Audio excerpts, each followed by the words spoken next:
Say sistemləri mövzusunda keçidləri izah edəcəm. Yəni ikili say sistemindən onluq say sisteminə keçid və ya onluq say sistemindən ikili say sisteminə keçid və s. Başlayaq dərsimizə. Deməli, onluq say sistemindən istənilən say sisteminə keçən zaman bu ola bilər ki, ikili say sistemi 8-lik, 16-lıq və s. bölmək lazımdır.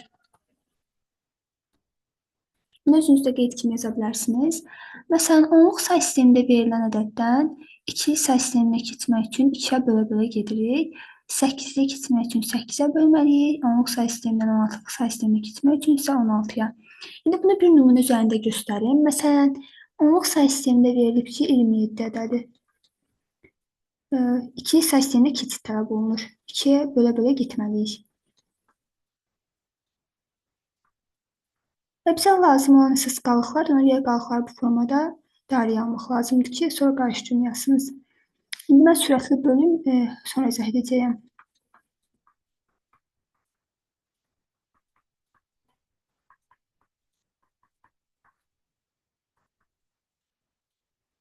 Bunu sondan əvvələ doğru yazmalıyıq.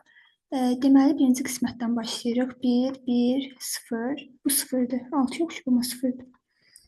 1, 1. İkili say sistemində deməli 27 ədədi 1, 1, 0, 1, 1 ədədinə bərabər oldu. Bu uzun yoldur. Qısa yol da var, indi onu da izah edəcəm. Uzun yol belə 2-yə bölə-bölə gedir. Məsələn, burada böyük ədəd olsa daha çox vaxtımız gedərdi. İndi mən nümunə kimi kiçik ədəd yazdım. Qısa yol izah edirəm. Deməli, qısa yol.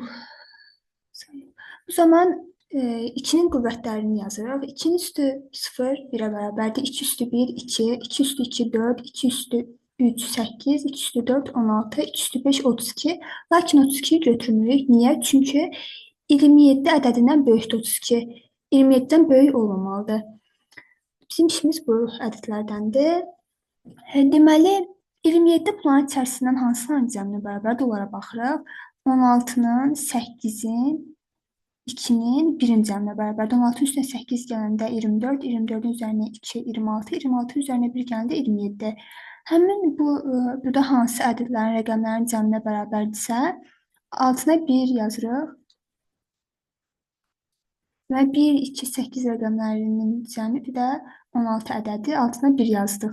Hansı rəqəmin cəmi deyilsə, altına 0 yazırıq.